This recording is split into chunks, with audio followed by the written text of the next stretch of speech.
That interview with my mom took about 5 years for me to get. She was kind of reluctant to sit down and talk, and it's the first time that we really address all the surgeries in my body in general. So it was a very big moment because after it, a lot of things have fallen into place. This is part of a work that I've been doing to create a feature-length documentary, not only about my body, but about the bodies of all the women in my family in relationship to each other. I think that for me, one of the major issues when I talk about intersex is that I saw myself and continue to see myself in relationship to other women's womanhood and how they define femininity and how they define what it is to be a woman. And that's a big concept just because it's grown so much, the idea of woman, since I was much younger, obviously, because I grew up in an environment that was I like to think of the culture that I grew up in. I like to think, and this is my family, not all Dominicans, but in my family, I like to think it was like a matriarchy within a machista disguised as a patriarchy. So patriarchy, in my family, it was not a patriarchy. It was a lot more like a matriarchy within forced or imposed machista values. But that's something very specific to my experience. Just to give, I guess, some context for people who aren't familiar with intersex bodies and intersex history, intersex, formerly called hermaphrodite, which I still use because where I come from, it's still a term that is being used. And also because when I was younger, I would cringe at the thought of being that, and I think that part of being complete and whole is being able to appropriate the thing that made you cringe and being able to look at it and say, well, what if I am that? And being that and owning it and then maybe moving past it or not. But for me, when I communicate with my family and we speak Spanish, I still use hermaphrodite, and in medical terms, they still use pseudo or true hermaphrodite. And but intersex is a term that I think arises from ownership of language. A lot of people who identify as intersex take on that term. It is kind of an umbrella or a catch-all term to describe people born with variations of internal or external sex anatomy, resulting in bodies that can be classified as typical male or female. And then that has a lot of relationship with biology, with chromosomes, with having XX, XY, XXY, and how different hormones in our bodies respond according to that. I won't get too much into it. There's also, it's just such a spectrum of different bodies, and I don't like the word condition, but experiences. So there's androgen sensitivity syndrome, there's partial androgen sensitivity syndrome, there's congenital adrenal hyperplasia, and what I have is also, or what I lived with, or what I experienced, or what my body is, I was diagnosed at 18 with gonadal dysgenesis, which is also a catch-all term for people who have what tends to be a streaked gonad and a underdeveloped uterus, and then with estrogen or hormone therapy, your uterus can begin to develop, and you can carry through in vitro fertilization. I'd like to share a clip with you where my doctor talked about my body. This is, like I said, after I interviewed my mother, everything opened up, and I was able to get an interview with the doctor who operated on me, and I was able to really have a conversation with him about what happened, because it had been about 10 years since I spoke to him. This is a little clip about the interview that took, it's a really long interview, and it'll be part of the feature. Yeah. Gonadocitosis, or sort of sexual development, at some point there was a problem with the development of the testes that didn't develop correctly. And most patients, actually I can show you some pictures where this is what a normal female should look like, with on the inside a normal uterus, normal tubes that come off the end, and normal ovaries down below. Most patients with your condition, they have these, they're called streak ovaries, although it would really be the development of a gonad or the development of a pre-testes, and they're a streak. But this person never made anti-Mullerian hormone, so the female structures continued. So it's a normal uterus and normal tubes, and these streak ovaries. So I expected, when getting in to do the surgery, I expected to put the telescope in and see this. I did not see that. I saw this, where this would be the top of the vagina here. This is a streak on one side.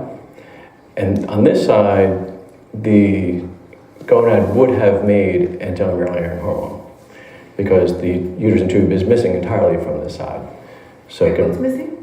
This is the tubes, or fallopian tube. This is fallopian tube. And the uterus. Okay. And there's just the gonad. There's no other structures there. There's no male structures there. There's no female structures there. So there was neither. There was on this side, the gonad is like a tiny little piece, and no structures around it, male or female. On your other side, which is here, this would be the gonad part. It was a mass here that was not connected to the vagina area. And ultimately it looks like, actually during the surgery, in removing this, we did send out a piece of this tissue. At the time, the quick look at them under the microscope called it a gonadoblastoma, which is a benign tumor of the gonads. And this mass was all connected. It was kind of hard to see where one piece ends and begins. So we removed this section. The final pathology came back, dysgerminoma, which is a type of ovarian cancer. And that's ultimately what you had. And that's why you had to have a repeat surgery again later to confirm that there's no other evidence of cancer around.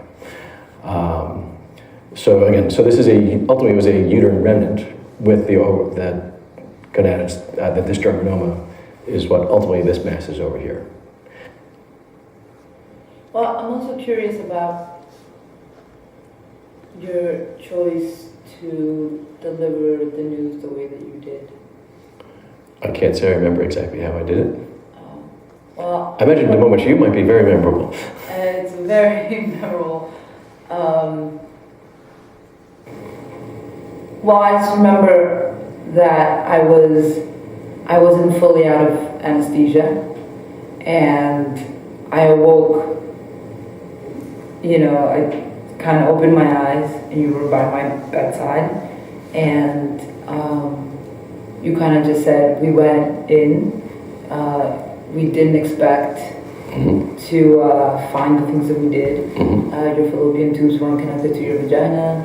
Your uterus was not fully developed and would not develop. You had a streaked gonad, and I'm sorry, but you won't be able to reproduce. And you walked away. And then I let out a wail, and there was no one around me. And that was very traumatic in that, in that environment. It was just cold.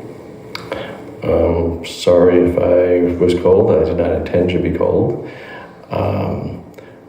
definitely after anesthesia, many people don't remember any, like actually most patients who I see after surgery, I tell them I'm going to tell them what I saw, but they usually don't remember seeing me. So I'm surprised you remember it as vividly as you do. But I would also say what I told you is probably a lot more traumatic than most of the other people who wake up for an easy surgery for a polyp or something like that. So I would say I definitely apologize if I traumatize you at that point.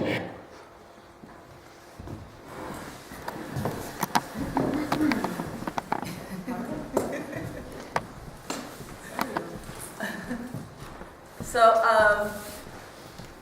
I guess there is like a lot of contextualizing just because doctors tend to be much more curious than they are sensitive. And a lot of times their language, and even throughout the interview with him, he kept saying the word normal and abnormal and condition and very pathological terminology that is really not necessary. It takes like being considerate.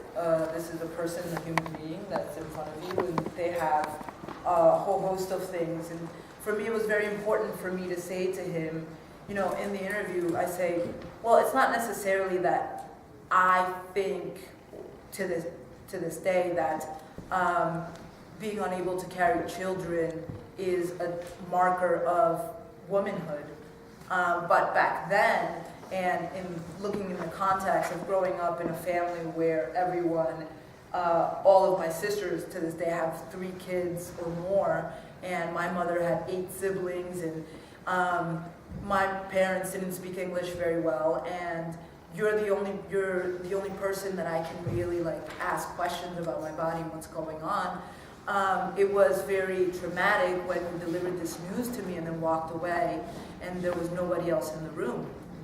So it's very important for me to address this and in a non-confrontational way so that he can see my humanity rather than all this, weight that I've been carrying around for years.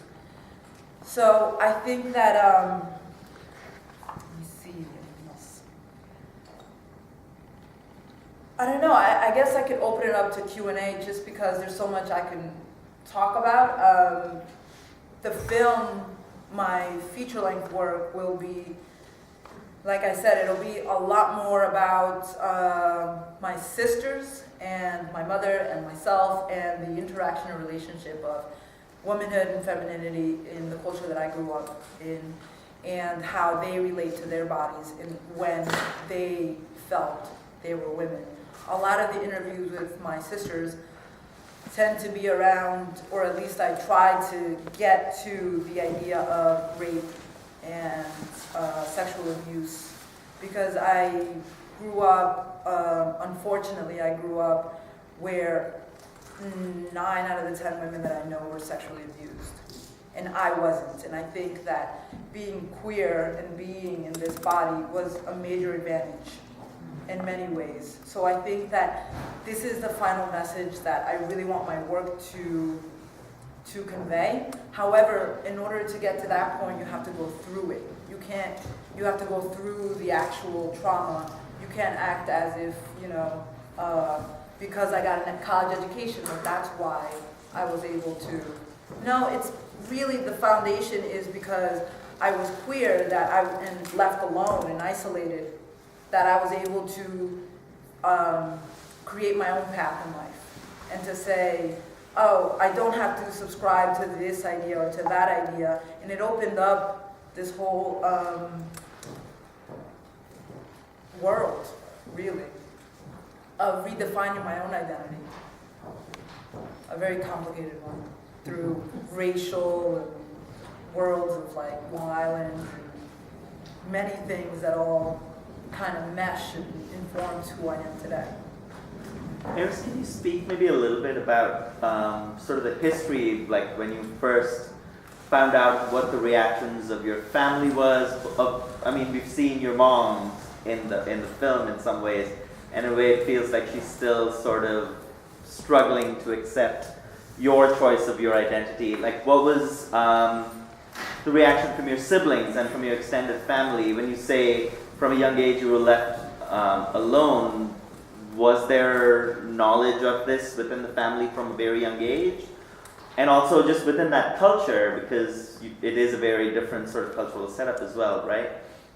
What the expectations were and how I think it's a lot like any other person who you speak with, maybe, that I've spoken with regarding queerness, is that a lot of times it's a feeling of there was something that separated you, or that, you know, your personality and your experiences, you just didn't quite feel like you were, wouldn't say accepted, but that other people understood and looked at you as an outsider.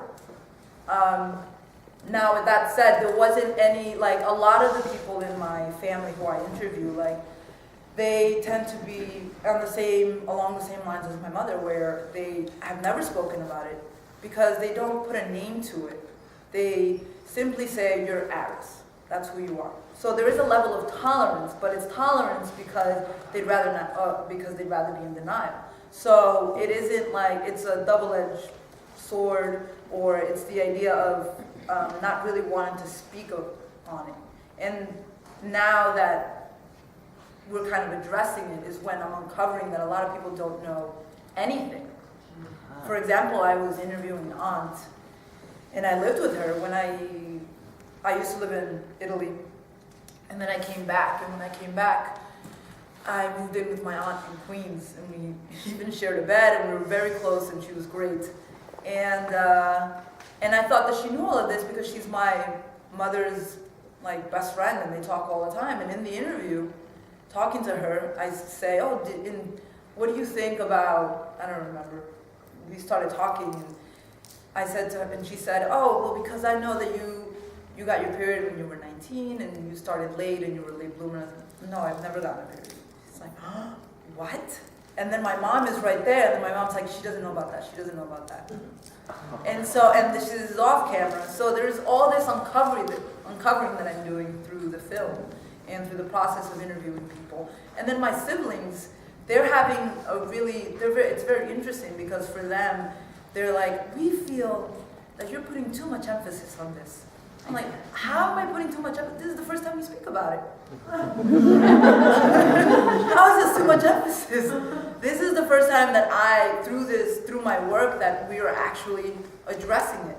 But I think that there is this feeling of, like, when I was growing up, and even to this day, there is so much trauma in my family that there's not enough space to sit down and really grapple with something fully. You know, there is this, you know, like with the sexual abuse, there is a very a normalizing of it. And I said this to my sister. I said, you know, I thought that what happened to all of you was a ritual that I was excluded from, yet another ritual that I was excluded from. And that's what people are talking about when they say rape culture. There is this thing that goes on that people don't address, and it continues to happen. And it's like, it's not about ethnicity. It's about a patriarchy. It's about treating women as second-rate citizens, and it has everything to do with that, and not necessarily with our bodies as queer people, which is also a part of it. So, but then growing up, in terms of the rest of your family, they did identify you as a woman and kind of treated you within that category, even though as a queer. It became an issue when I began to rebel. So when I was like 13 and I had grown breasts, I would walk around topless. You're like, well, I don't have breasts, so what's the problem? And my brother was like freaking out, and then my sisters would be like, just put on the top. What are you doing? And so I was like, what? So that became an issue, and I was a tomboy, but, and so in the context of like hyper femininity, that was a thing.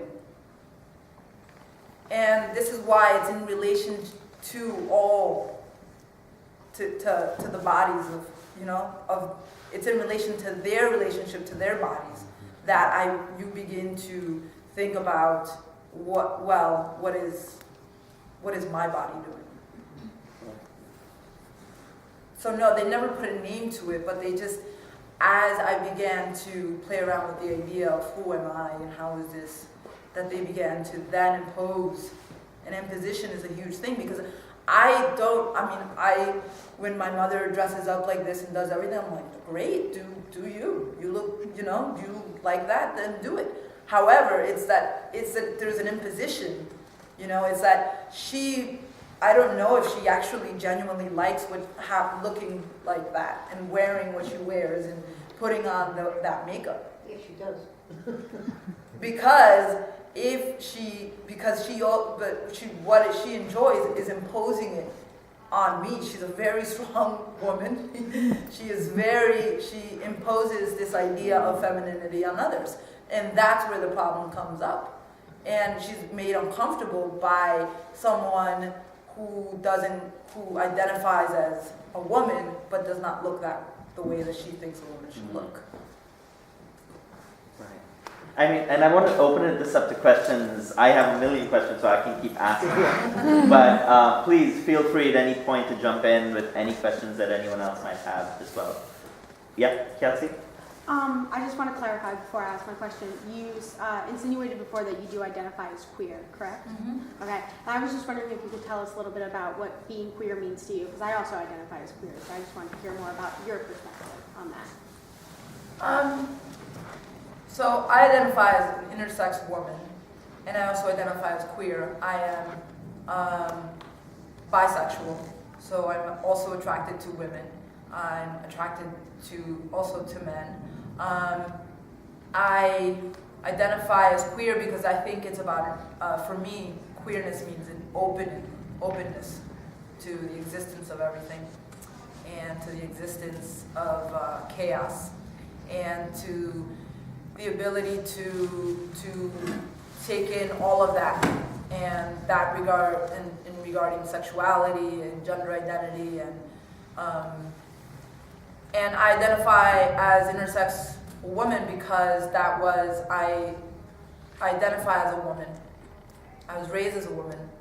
And there was a part of me that said, after that surgery, questioned all of that. But being a woman for me, is very much about, fighting the good fight, staying in it. Like, for me, I enjoy the company of women. I enjoy being a woman very much, and intersex. I have no control over that. That was something I was born with. I carry it in my body, and in queerness, I relate that more to just being open to life. When did you specifically start identifying as an intersex woman? Like, is there a specific moment that you can remember, or was it like a long process? Did it take you, was it a struggle to reconcile? It was a struggle to have conversations like this with like large groups of people, but it's never been a struggle for me to one-on-one to have a conversation, especially with people in my life. So whenever I dated, whenever I met someone, this is what happened, A, B, C, like, take it or leave it. I really don't have I don't have an issue with letting someone go because they don't accept me for who I am. But in large groups, it's very difficult to take in the gaze and to take in the idea of what they're thinking and not being able to really have a human interaction. And that's what's most important to me. So I've also never went through this period of how do I identify? Just because in my family there was no conversation about identity and how one becomes something. You just are. You're just Aris this is, you know, your mom, your dad, and they are who they are. And I would always ask questions, and I push a lot of buttons in my family. I'm that storyteller / investigative journalist. But I didn't really start identifying as intersex woman till maybe after I finished my master's and after I finished working in politics and began to consider a life outside of that and consider what was my actual work. Like, I consider this my actual work, even though I struggle financially.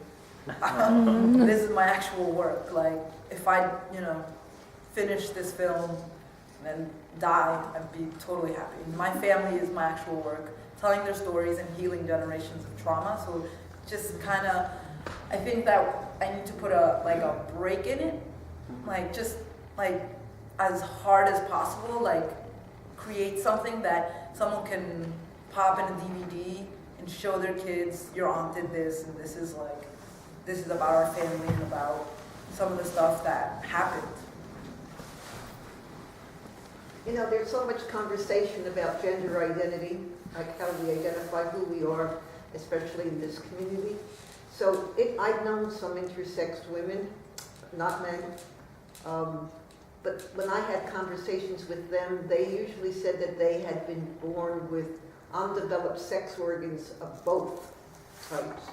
And then they had someone made a decision at birth.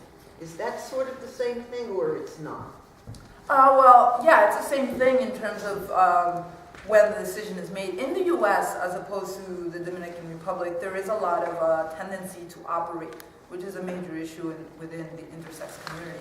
I was born in Dominican Republic in a very small, in a small city, and there was no option to operate unless there is a medical emergency, and they don't really operate simply for aesthetic, back then anyway, for aesthetic purposes. And aesthetic purposes meaning, this child or this person doesn't look the way that they should. So I was born, I had gonads, and that wasn't discovered until they went in at 19. I don't think that it was a decision made based on appearance. It was based on going in and seeing what they found. Like MRIs, they did all these tests, and MRIs and different machines can't see that well. So a lot of times the only way to really know is to go in and operate, but not necessarily make the decision. And that's where the trauma also lies, is that you lose a lot of control. You know, to wake up to being told that what you expected to happen was not what happened. And not only that, but they also remove things that without your consent is very traumatic.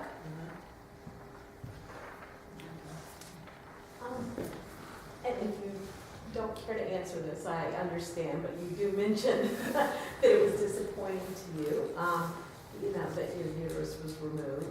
And we have had children through all sorts of modern science, and there's many ways to create a family.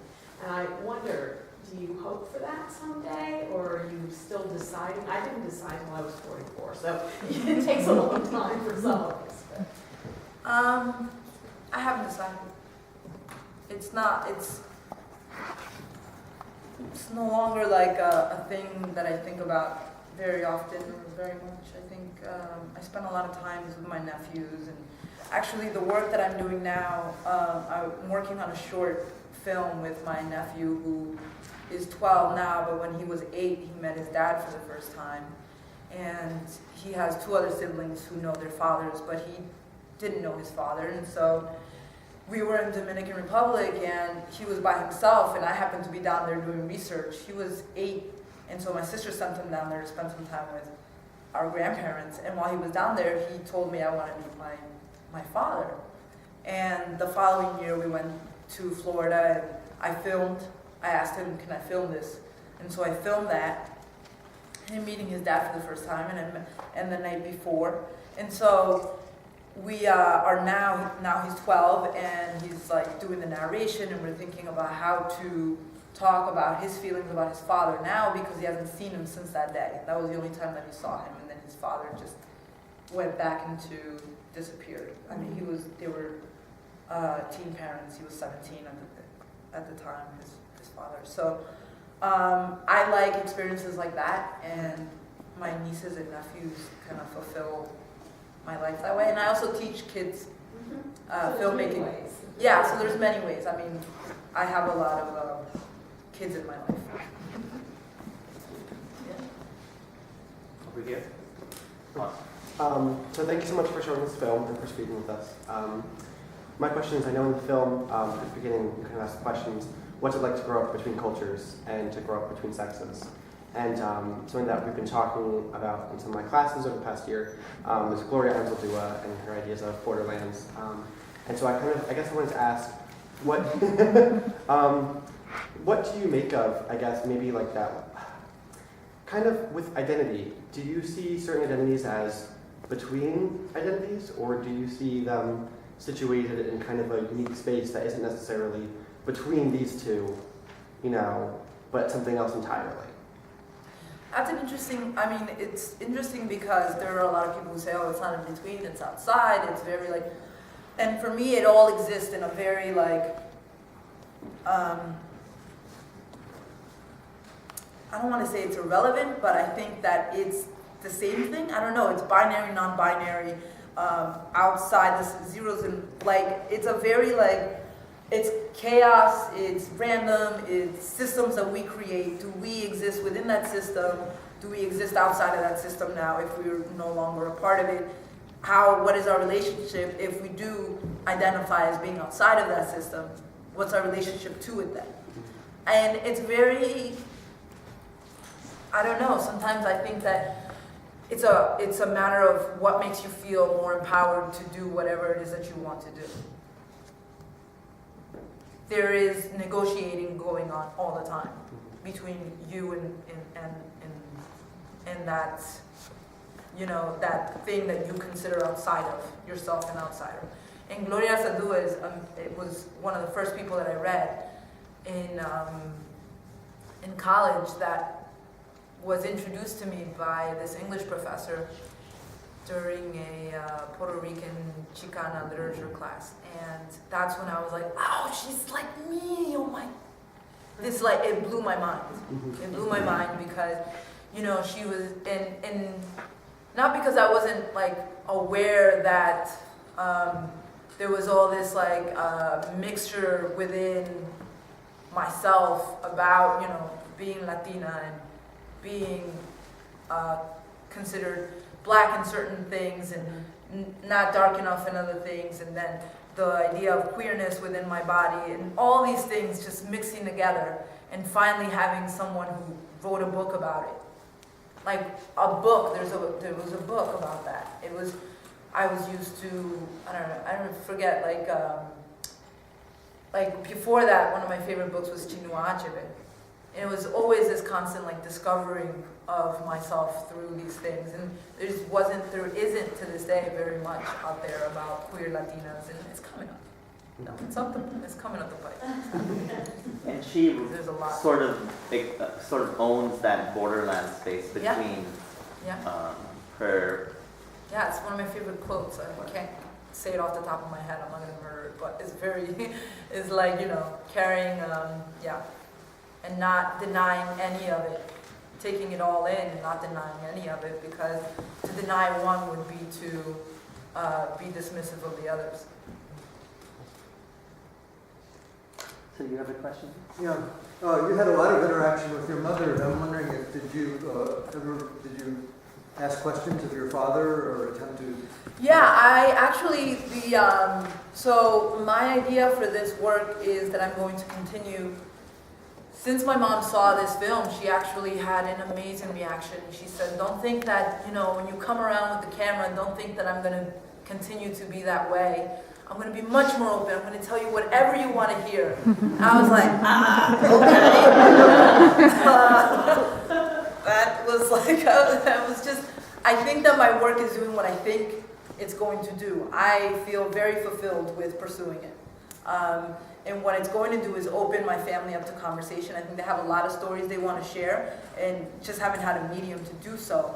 My father is here illegally for the past 11 years because my mother got falsified papers, documents, and he walked right through customs. And part of the reason she did that was because he was deported even though he had served his time. Then they passed law. After he came out, 5 years after he came out of jail, they deported him really with no reason. He even spoke to his parole officer and they said, well, we reserve the right to deport you if you had been in jail. Yeah. And he said, but I haven't done anything since and I served my time. Well, they sent him back and then my mother wrote letters to Janet Reno and because my sister was in the Navy at the time, she wrote the letter to Janet Reno, and then my father still couldn't come back. So then my mother said, fuck that, I'm tired of being a single mother, I'm tired of doing this on my own, I'm going to do whatever it takes because I can't do this by myself. So my father has a lot of stories to tell about his younger years and all the mistakes he's made, and he's also, part of it is discussing if in this feature-length film I talk about rape, then I hope to conclude where I begin a conversation with the men and their actions and how they perpetuate this and why, and confront some of the people who have done this. And there's a lot of like, it's very awkward. My films are not going to be like, there's going to be, it's going to be a mix of being able to really confront people while creating a space for them to discuss things. Which I think I did with my mother. So if I can just keep doing that, it'll be good. At the beginning of the film, you and your mother were talking about someone named Cheita, and I'm just curious who that is. So Cheita, if you saw the elderly folks who were in the small village, Cheita was my great aunt, and she raised me when my mother was here in Long Island, and they had a very strong relationship. She was so I grew up in a community from 0 to 7. I grew up in a small village in the Dominican Republic where I had like 5 mothers, and that is not to romanticize the notion of rural villages, but that was beneficial in many ways just because you had someone who was very different and catered to your needs. And Cheita was a very sweet and loving woman, and you could always go to her, and so my mother would always go to her, and so when I was born she went to her and said, I think something is up, something is weird, and Cheita was like, no, everyone is different, vaginas are all different, don't worry about it. And so, and Cheita is someone who I have some footage of, but I couldn't bring myself to interview her just because the relationship was so, some people it's hard to Thank you. She's very sweet. So is there, sort of, like in the US now, there is a vocal and a visible and growing intersex identified community, right? Is there a similar community in the Dominican Republic as well? There is, so in the Dominican Republic, one of the first films that I watched about 5 years ago was called I Am Whatever I Feel I Am. And it talks about these intersex people whose bodies have 5-alpha reductase. So they're raised as women, and then during puberty they begin to develop as male because of an enzyme blocker in one of their alleles in the chromosomes. And then they have a choice to either continue their life identifying as female, or to transition, or I should say as women, or begin to transition and live life as men. And they can do that seamlessly because their bodies just begin to produce higher levels of testosterone. And in the film, they follow like this very large family, and they follow another person. And in the large family, some of them choose to continue to live as women, but they are ostracized because their presentation is not womanly enough. And yet at the same time, you hear stories about where it's kind of fetishized, or you looked at as unique and special, you know, and I think that that tends to happen in a lot of cultures where, you know, it's tolerated or more open to it, I should say, more open to it, and yet at the same time there's an undercurrent of, you know, you're different and we don't know what to make of you, so we'll just isolate you. So no, I don't think there's a community of like support, but there is a tolerance. There's a yes, of course, this person is that way. There's no discussion around it. This is what that person is. Right.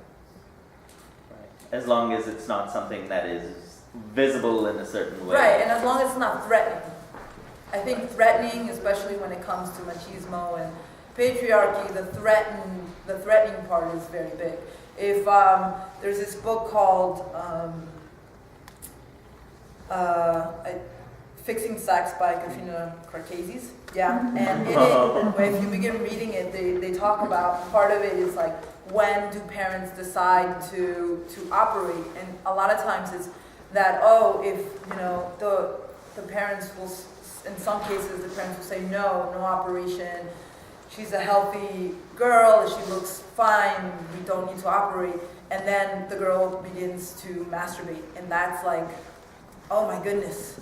And they catch her, or they see something, and they feel threatened. And I think that's a major reflection of the patriarchy. It's a major threat to, you know, what is a penis and what is a clitoris, and how big is too big and what's small, how small is too small to be considered a man. There's like, I don't know, there's some shit. In the documentary, you make a comment about when you're discussing with your mother about the implants and stuff and wanting to be normal. What do you think the family's reaction, or your family's reaction would have been if you had decided to continue, I guess, presenting as more male or more masculine, instead of identifying as an intersex woman? For a long time, you know, I really thought that I could get away with, you know, being more of myself in along those lines. And I think that they support me in whatever I want to do, but at the same time they don't. It's a lot of imposing of their values and their ideas of how I should appear. And that includes like the smallest things, like my hair. I have the same hair as my mother, and none of my other sisters do. And in Dominican culture, that's like a big to-do. Like, hair is a huge defining marker of not only femininity, but also stature and these things. And so for me, I think growing up, I would negotiate a lot of my identity with what I was, you know, what was necessary. And presentation to me has always been a thing that I'm like, I could care less. Like, to be the first one in my family in college, I was like, that's more important than whether or not I have long hair or short hair. Playing basketball, which I did throughout high school, was like a real fight between my mother and I. Like, she did not want me to play basketball because she thought it was too masculine. And she didn't want me to, there was, you know, to stay after school. She thought I was going after boys or something. And then And so there was, you know, there was a major, there were all these points of contention that presentation just didn't, like I wasn't willing to really argue with them about it, but we would have tiffs.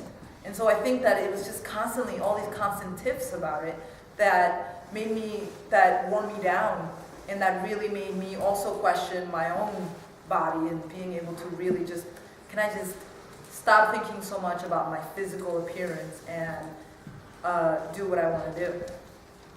And so I think that it was a major negotiation when I decided to get implants, and now it's choosing. And the crazy thing is that after I decided to get implants, a lot of the women in my family got implants.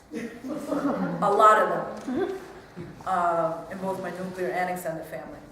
So it's like I gave them permission to be a woman as they see it, but I'm nowhere near by a lot, like I'm in terms of a greater sense of what a woman, like it's just it's very convoluted in terms of logic, because to me, I was very conflicted in getting the breast implants. I was happy and I was like, wait, but these are just as fake as anything else that I've done, and why is this necessary?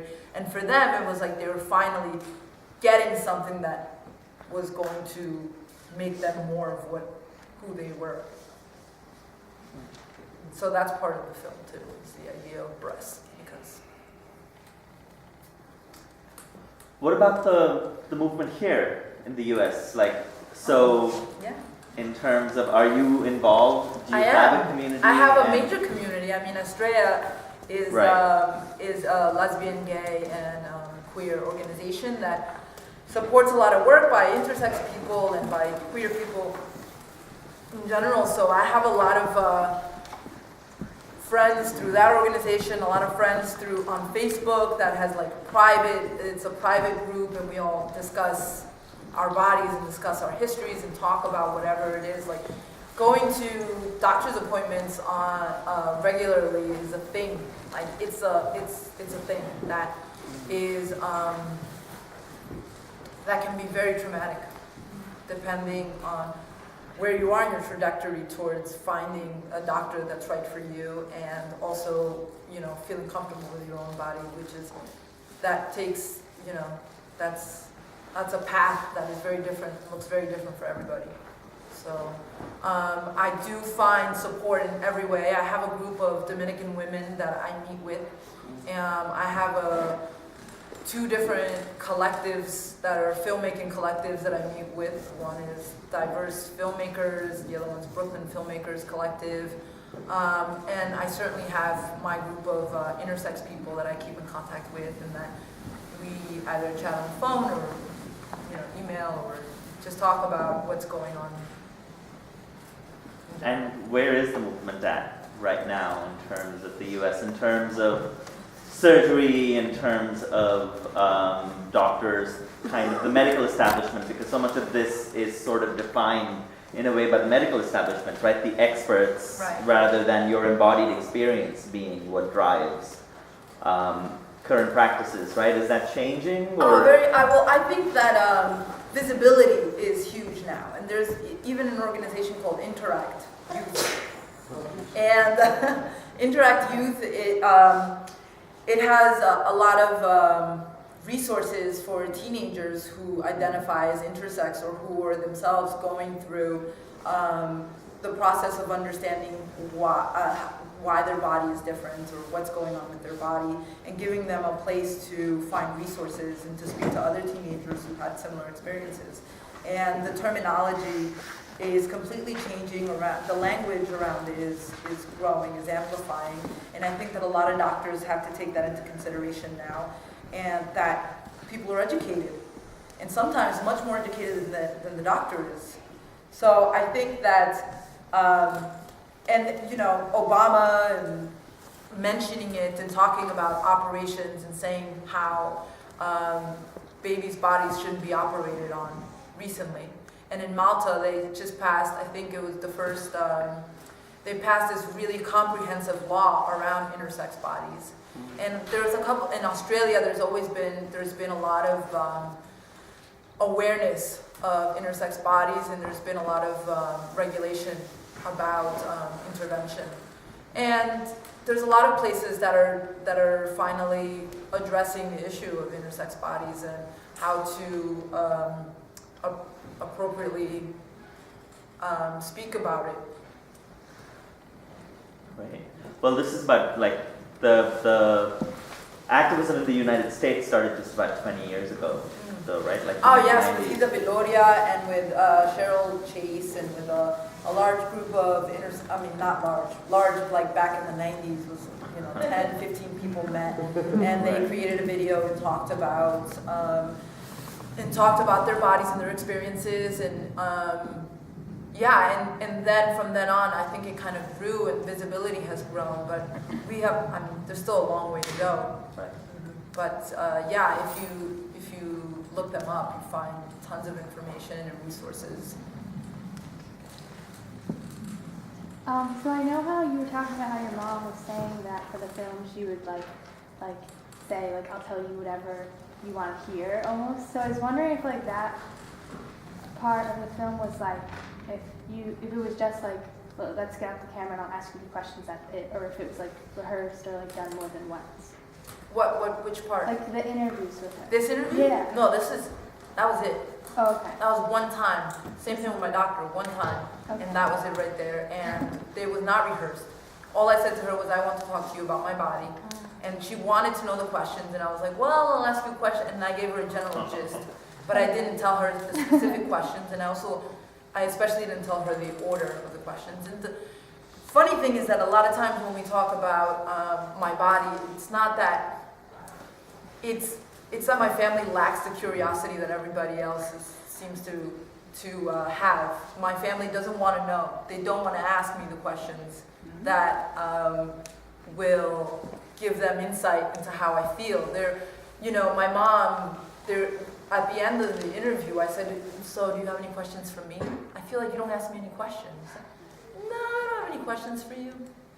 I was like, are you sure? And then she said, how's your boyfriend doing? I was like, that's the question you have for me? He's doing fine, everything's great.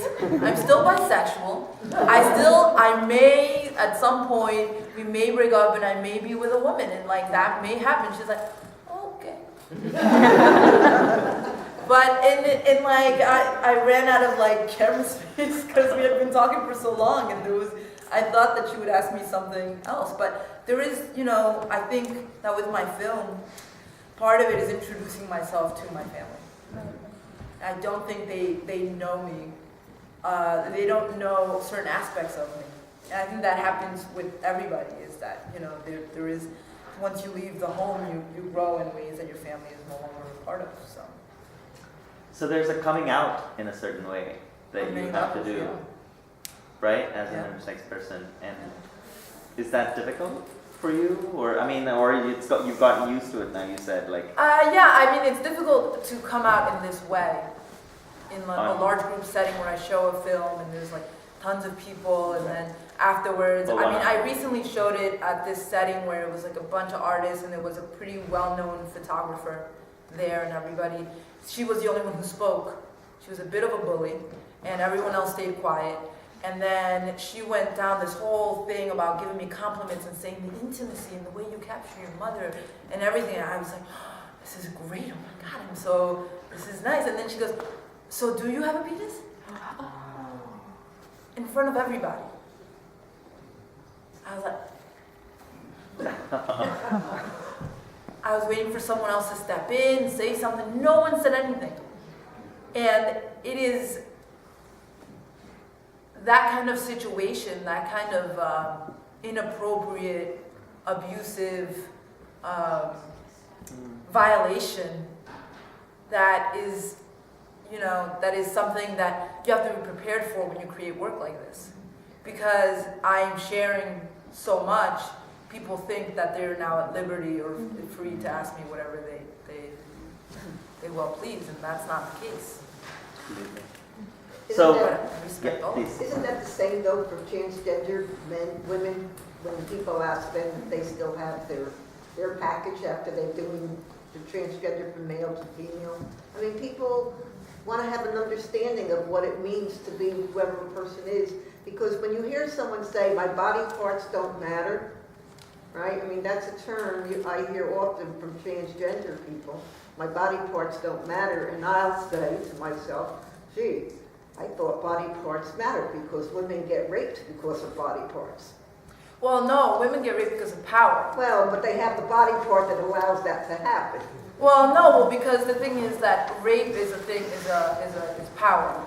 And the same in that conversation We have to look about a certain way. Men get raped too. yeah, men get raped as well, which has to do with power again. And the same thing with that line of questioning is again power. This photographer, a lot of people afterwards, I said, and I still have to write her an email, but a lot of people have said, I think she felt threatened by the work that you do because she for so long was somehow defined as the head, whatever, like she did a lot of her work was about transgender people and drag queens and queerness and so she felt an authority figure about that. And I think that when you ask someone about their genitals, that's what you're doing, is you're taking power. That's what you want. You want to strip them of whatever power or sense of empowerment that they're feeling. Because when we choose to reaffirm ourselves within our body outside of a system that's created and imposed on us, then we're empowering ourselves. And I create work and I get to tell you what I want to tell you. This is me empowering myself. And now you walk into a situation and you know that there are certain questions that you're not going to ask. I wouldn't ask you how big your vagina lips are. Right. I wouldn't do that. And you wouldn't do that in a normal setting. Right. Just because you identify as transgender or intersex doesn't now mean, well, now I can ask you anything. No, but the term is that body parts do matter. I mean, when I hear that body parts don't matter, they do matter, or we wouldn't even have the conversation. Well, the issue is that body parts aren't gender. People gender body parts. Right.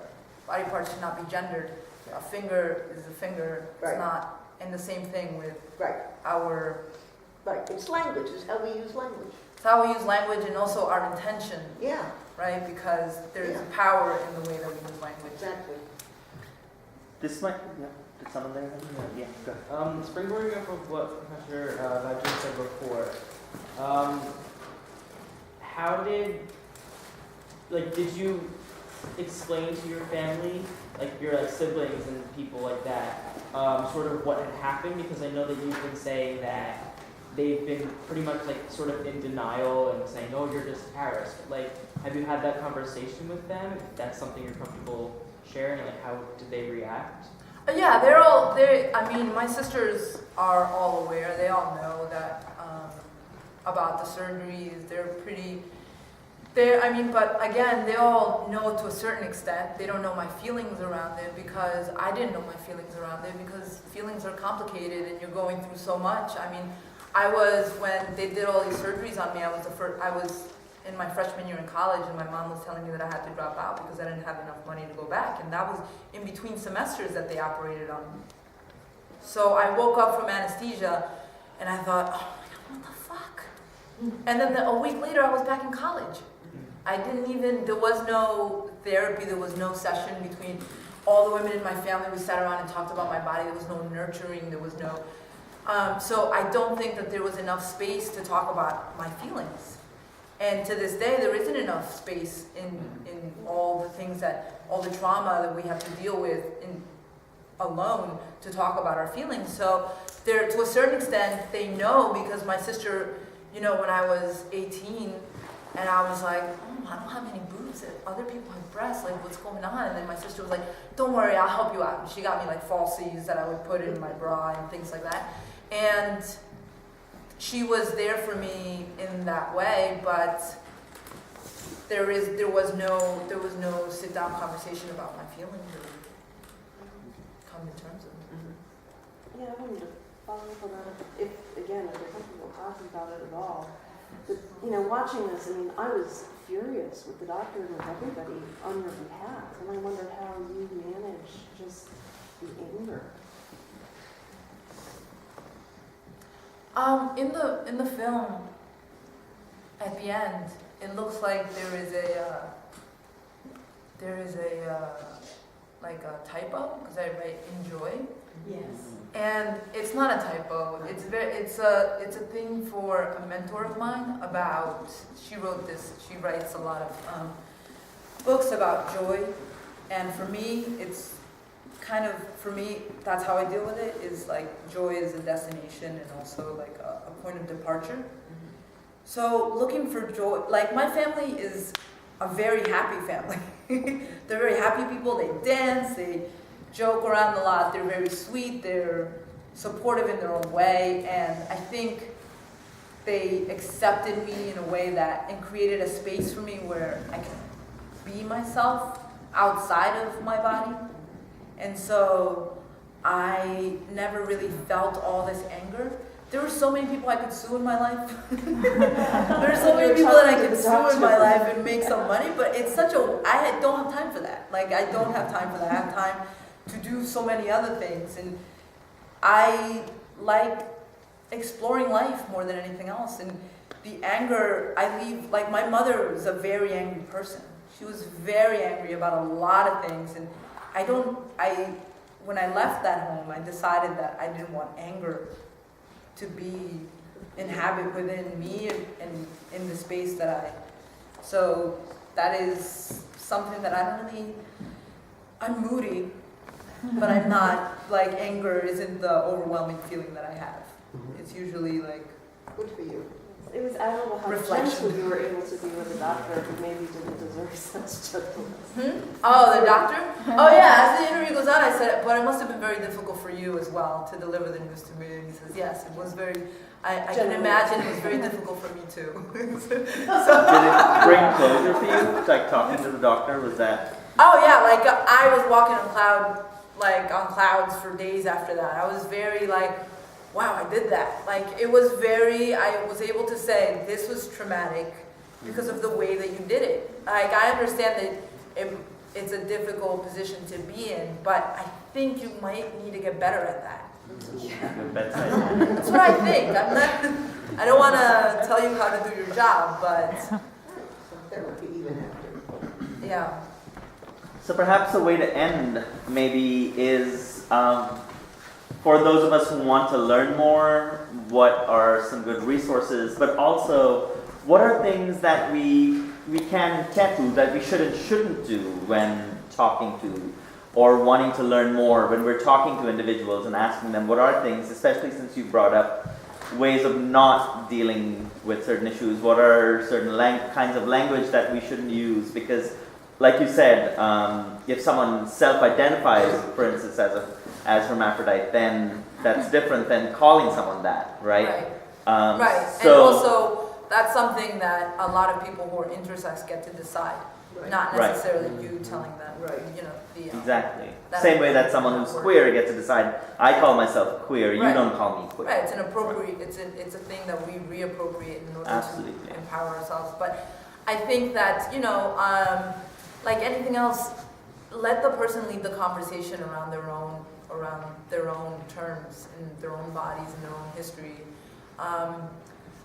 Too many times you hear about,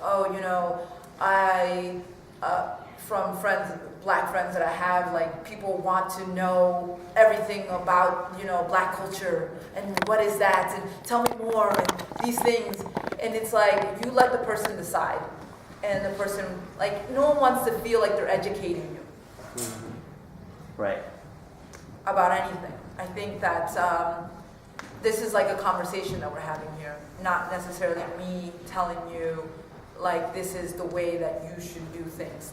It changes according to situation, and be aware, And when you offend someone, you say, oh, I hope I didn't offend you, I'm sorry, it's not my intention, apologize, and then the person, will respond accordingly, and that's it. I mean, I say things that offend people,